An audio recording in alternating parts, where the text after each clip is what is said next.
আল্লাহ ধরে না ধরে না ধরে না, যাকে ধরে তাকে ছাড়ে না। এই জন্যেই আমার বেগম জিয়া একটা কথা বলতেন যে সাপকে বিশ্বাস করা যায়, আওয়ামী লীগকে বিশ্বাস করা যায় না। উনি যেগুলো যেগুলো বলেছে ওই সময় দেখেন সব কিছু ঘটে যাচ্ছে, মনে হচ্ছে গণকের মতো বলে গেছে। গণক জ্যোতিষরা যেভাবে বলতো সেভাবে বলে গেছে। বেগম জিয়ার কথা বলছি, কত অত্যাচার, 16 বছর 15 বছর বাড়ি থেকে বের করে দেওয়া, জেল জুলুম, 2 কোটি টাকার জন্য জেলে ঢুকানো, জেলের মধ্যে নিয়ে 5 বছরের জেল, 10 বছর করা। কি এটা, কি সিস্টেম ছিল জেলের মধ্যে বাংলাদেশে? একটা মহিলা, একজন, আমরা তাকে তাড়াতে পেরেছি, আল্লাহর কাছে লাখ লাখ শুকুর। আর আল্লাহ কি করেছে, তার গোষ্ঠী শুদ্ধ তাড়াই দিয়েছে দেশ থেকে।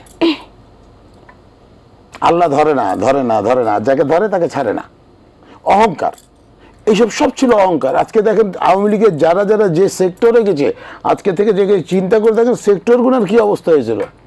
একজন বেনজির, একজন পুলিশের কর্মকর্তা লাগাতার মনে করেন তার জমি আর জমি আর জমি, ভোট ক্লাব, অমক সমক হ্যান ত্যান।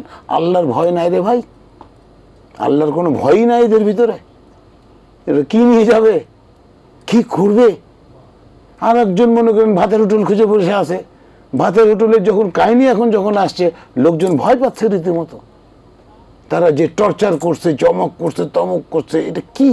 এটা কোনো দোষ? পুলিশের কাছে মানুষ যাবে হচ্ছে হেল্প নিতে, সাহায্য নিতে, সেই পুলিশ মনে করেন গলা টিপে ধরছে। তাহলে আমাদের পুলিশ প্রশাসনকে কোথায় নিয়ে যাওয়া হয়েছিল? পুলিশের প্রতি মানুষের যে একটা ভালোবাসা ছিল সেটা হারানোর পথে ছিল, যেটার জন্য আমরা কাজ করছি। কারণ পুলিশ তো আমাদেরই, কিন্তু পুলিশকেও চিন্তা করতে হতো, তার সন্তান নাই, মানুষকে নির্বিচারে গুলি করছে, বাচ্চাদেরকে গুলি করে মেরে ফেলে দিচ্ছে। কোথায় ছিলেন আপনি? 5 তারিখ যদি না ঘটতো, একটু ভালো করে ক্যালকুলেশন করেন কিরণ ভাই।